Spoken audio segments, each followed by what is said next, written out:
Mi mamá, sobre el respaldo de su silla, tenía un tejido indígena.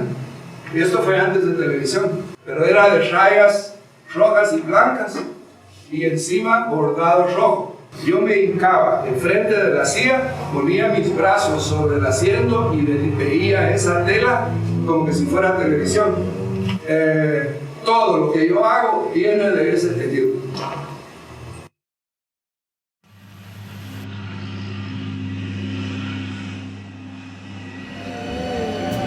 I know somewhere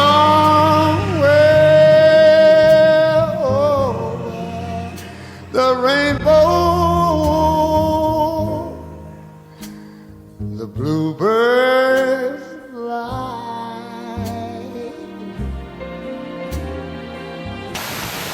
Yo medio gringo, medio guatemalteco, tengo dos canciones favoritas.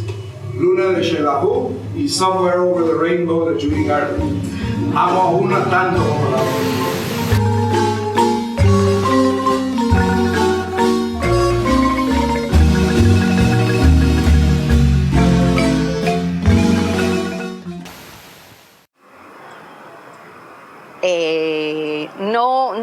No. Déjeme empezar esto. Buscaba la verdad. Vivir el arte, o sea, no decirlo ni apreciarlo, pero vivirlo y no digamos hacerlo.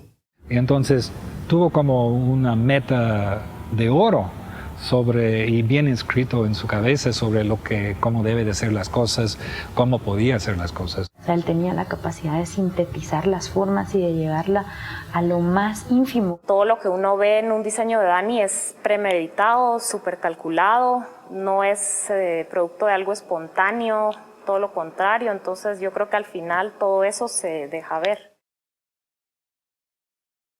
Toda su vida estuvo preparando su obra personal. Son 60 y no sé cuántos cuadernos de 100 hojas cada uno, llenas todas las hojas. Toda su vida estuvo preparando y vivió tan cabal que se murió justo después de su primera exposición de pinturas, pues. Hasta en show, ¿verdad? Sí.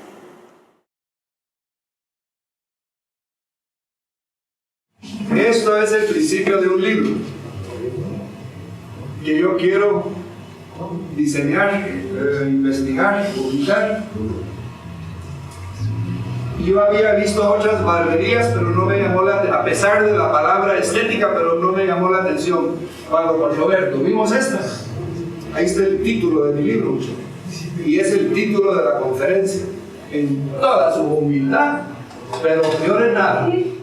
Dani tenía esta sensibilidad absoluta para poder captar y determinar qué cosas constituyen el ser chapín, el ser guatemalteco. Dani siempre se sintió muy ligado a Guatemala y más que a Guatemala como una nación, Guatemala como un ente creativo. Y a partir de ahí hay mucho de fijarse en cómo se atan las cosas. Por ejemplo, los quilts, todo ese tipo de diseños y bordados, que todo está hecho en base a cómo se hace, el método de construcción, el método de diseño, pero yo pienso que tal vez lo que une Dani más a Guatemala fue el ser hijo de gringos, tal vez, o sea, esa cuestión híbrida de ser un guatemalteco más canche que el gringo, ¿verdad? Pero Dani entendía el ciclo de los americanos, tanto como los de aquí. Se puede aplicar un término, en Guatemala somos un poco más kitsch. Nos gusta el adornito, el cositas, el colochitos, el colorcitos. Y Dani era líneas, y Dani era mucho a veces repetición de formas y de líneas, ¿no? Y siento que siempre existió como un orgullo que Dani siempre quiso enseñar, que él no era el gringo que aparentaba ser, sino que él realmente era moreno y comía tortillas. Una de mis grandes preocupaciones, y es lo que quiero hablar hoy, es de la falta de identidad del guatemalteco.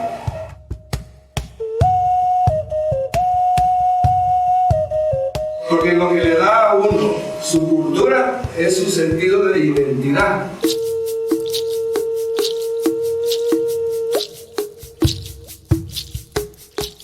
Y lo primero que sucede cuando hay una falta de identidad es copiar.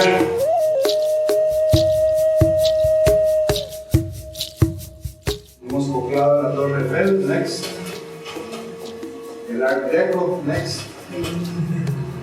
Y ahora estamos copiando el posmodernismo, que es una copia del mundo clásico.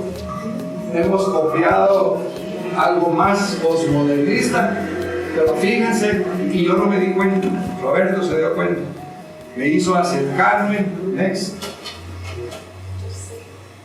el Chapuz Chapín, que se le iba a caer su edificio, entonces mejor lo mantengo con una maleta. Mis padres fueron de Estados Unidos, vivieron aquí 30 años y yo nací aquí. ¿Y cómo se mataron mis papás para enseñarme lo que era ser gringo? En nuestra casa nunca hubo un frijol negro. Lo que habían todos los sábados eran Boston Baked Beans. No los aguanto. Y yo tenía complejo con mis padres. Ahora les agradezco el esfuerzo que hicieron. Ellos estaban haciendo todo lo posible para enseñarle a su hijo a ser gringo afuera de Estados Unidos. Pero yo comía rápido en mi casa porque sabía que me iba donde Paco Franco, mi mejor amigo, y como eran guatemaltecos, tenían sobremesa y yo todavía los iba a ir a encontrar almorzando. Y ahí comía mis frijoles y tortillas, y mis papás, como buenos gringos, me prohibieron comer en la calle, pues a mí me prohíben algo y ahí estoy. Es tan importante para mí el haber nacido en Guatemala, de padres gringos. La palabra es gringo, escuchar, dejemos estadounidenses. Una de mis mayores preocupaciones de niño es amigos de mis papás, Mr. and Mrs. Rare. Siempre me daban regalo de Navidad. Y yo empezaba a hacer mis regalos en enero para fin de año. Y siempre les tenía su regalo de Navidad a los Rare. Solo que ellos nunca tuvieron árbol de Navidad. Y esto a mí me preocupaba. Hasta que le pregunté a mi mamá, como que si fuera este gran secreto, ¿por qué los Rare no tienen? Y mi mamá me explicó que resulta que eran judíos y tenían otras tradiciones. Y entonces, ¡ay, oh, magnífico! Son judíos y no tienen árbol de Navidad. A los 13 años me voy a estudiar a Estados Unidos y mi primera novia fue judía. Y todos mis amigos, ten cuidado, vos es judía. Yo dije, ay, qué pena, no tiene árbol de Navidad, ¿verdad? No, mis papás no me enseñaron a mí ninguna de esas babosadas. En el año 61 viene con no trajo el título porque no se graduó, porque le faltó la clase de educación física. Y él se reía de esto, nunca le importó. Pero traía los conocimientos de diseño y la cultura suficiente y estructuramos la galería DS, que comienza en el año 64. Las exposiciones en la DS eran tradicionales. Se juntaban muchas personas y todas con el sentido contemporáneo para Guatemala. Fueron años que la plástica tuvo una influencia increíble en Guatemala. Dani hacía las invitaciones a mano, cortadas en serigrafía, y él mismo las imprimía. Fue creando alrededor de él un grupo de artistas que nos interesó mucho ver su dedicación y la limpieza con que trabajaban. Eso para mí fue muy importante porque vi una gente muy seria y muy metódico para hacer su trabajo. En eso era un tipo pulcrísimo. Su vida personal era un desmadre, ¿no? Sí. Me acuerdo que yo llegué un día a atendérselas y la único cliente que entró fue a preguntarme si no teníamos quetzales disecados. Así eran de populares las galerías en ese tiempo. Y Dani hacía los afiches para las exposiciones. Él mismo hacía la serigrafía completa, ahí mismo en la DS tenía su tallercito. Entonces me mandó un fotógrafo, tomó algunas fotos Me dijo que tenía que tener una expresión así de los ojos, entonces me puse a hacer muecas. Y una de las muecas fue esta, y me agarró, ¡clac! Cuando la terminó dije, caramba, es una mezcla entre Charlie Chaplin y Salvador Dalí. Y cabal, pues, la vuelvo a hacer.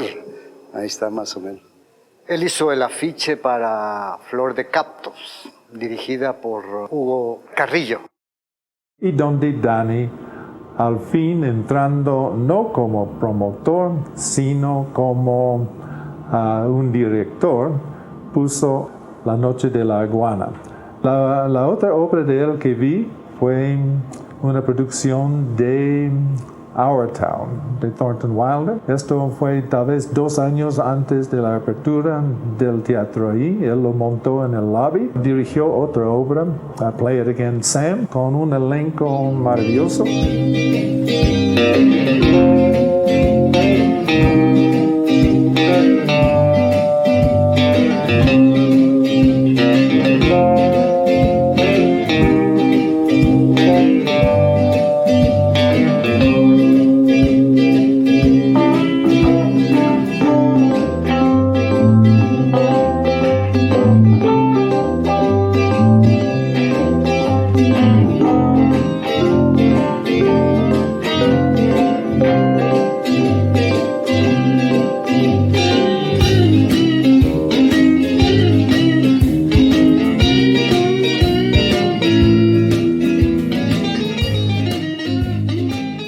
Hay que recordar que ese ambiente no era exactamente de gran alegría porque estábamos en plena guerra interna. No hay peor guerra para un país que la guerra interna, cosa entre hermanos, demasiados muertos. Pero a pesar de todo, subsistimos. Y es decir, se mantuvo el espíritu artístico. Él usaba mucho esa palabra. Y entonces era un tema como para hablar otra vez de la violencia y aquel llamado a la cordura y al retorno a la paz. Yo creo que desde que yo recuerde, de los DS para acá, 64 para acá, la violencia se está instalada en este país. Y hemos sobrevivido casi de milagro, pero seguiremos necios. Yo me fui 20 años en el 74 y dejé a Guatemala de antes. Cuando regresé, 20 años después, yo creí que venía a algo parecido, pero yo no me podía imaginar lo que pasó en Guatemala en 20 años.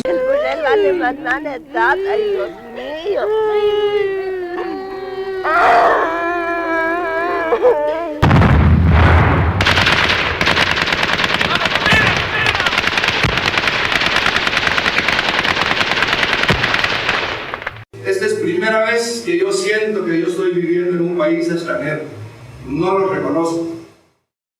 Estaba descontento con el arte guatemalteco.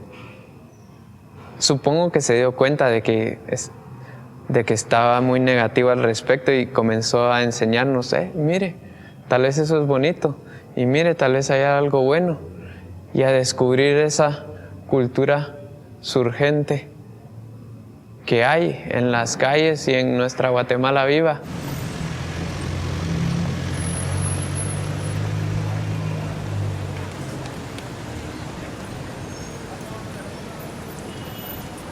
Sí, lo sentía como un poco colérico con la tacita de plata que la habían convertido en inodoro. Entonces, igual yo no viví su momento en los 70 ni en los 60, no tengo ni la menor idea. Para mí Guate siempre ha sido sucia. Hasta hace como año y medio se me ocurrió una noche y mejor yo le explico a mis alumnos mi amor por Guatemala para que entiendan mi furia. Pero de repente llegué a la conclusión que tenía que tomarle slides a 2 cosas. Al Quetzal llegando a Escuintla, que a mi juicio es la escultura más importante de Guatemala, porque todo el pueblo lo comparte. Siempre que yo la menciono, me vienen con sonrisas y suspiros por lo que nos representa Ahí cuando íbamos al puerto, mi papá nos daba un quetzal al primero que viéramos, al quetzal. Lo amamos. Y el arte es para ser amado, no para estar viendo de lejos y con susto por ignorancia. Next. Y de ahí la segunda cosa que yo quería tomar era la muela feliz. Realmente entre las personas que apreciaban la muela feliz en esa época eran 2, 3, ¿va? Porque ahí desafortunadamente tenemos ese efecto los guatemaltecos, que somos muy criticones, ¿va? Solo vemos lo malo pero nunca vemos lo bueno, pero así somos y así tenemos que aguantarnos. Entonces nos aguantamos. Y un día pasa Danny Schaefer, un domingo. Por ser domingo es que la puerta está cerrada. Y ahí cuando decidí hacer la exposición, vamos a la muela feliz a presentarnos con... Yo iba a conocer al loco. Conocí a Iván, le propuse la exposición, uy, que si más vuela. Y le dije a Iván, usted es el loco. Sus pacientes vienen con usted para que le compongan una muela. Ellos no les están pidiendo todo eso. Esto viene de él. Se creía que esto iba a ser una casa de citas, otros después pensaron que iba a ser una pizzería, luego que iba a ser un jardín infantil, y ya donde empezaron a ver muelas, entonces fueron dando qué era lo que realmente queríamos. Y de repente me dicen, ¿sabe qué? Un compositor nacional me escribió una cancioncita, ¿la quiere oír? Pues sí, ¿verdad? Y entonces mete la cinta. Y empieza la marimba, y que la muela feliz, y la muela feliz. Y ahí igual tenemos la música de fondo. Dolores muy fuertes que te hacen sufrir, como el de la muela y no puedes reír.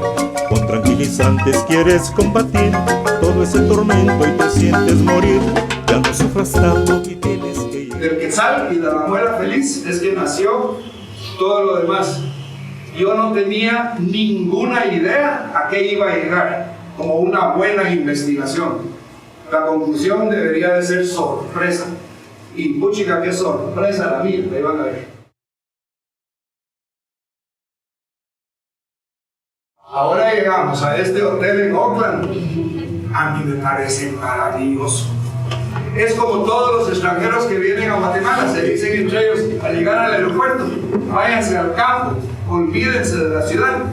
¿Para qué quieren venir ellos a ver copia de lo que ellos ya tienen en Luis? Mientras tanto el guatemalteco, perdido en su zona viva, creyendo que es lo último. Cuando yo regresé y vi la zona viva, yo me dije, puta, ¿pero qué es esto? Y estuve en un cóctel y me dice una señora, ¿quién me hubiera dicho hace 40 años que hubiera una zona viva algún día? Pero ella, feliz. Aquí no hay nada, porque ser feliz es falso.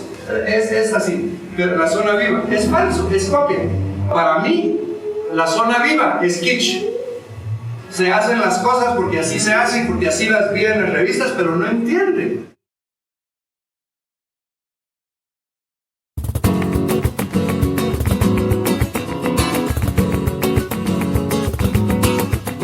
Lo que ha sucedido a través de 500 años, porque los primeros españoles construyeron Antigua en toda su gloria, no como ellos lo hubieran querido construir, porque se tuvieron que adaptar a la naturaleza guatemalteca y a los materiales que ofrecía Guatemala. Entonces ya, desde el principio, Antigua ya es latino, ya no es la pura cosa, pero todavía tan cerca a la fuente que ahí está hasta la fecha Antigua en toda su gloria. Yo no sé cómo decirte, si nosotros en la ciudad, nosotros la gente fina, nosotros la gente clase alta, y yo soy pobre, pero por tener ojos verdes y haber sido canchito, yo pertenezco a la clase alta, aunque no quiera. Y entonces lo que queda en la ciudad, en la zona viva, es cultura de clase.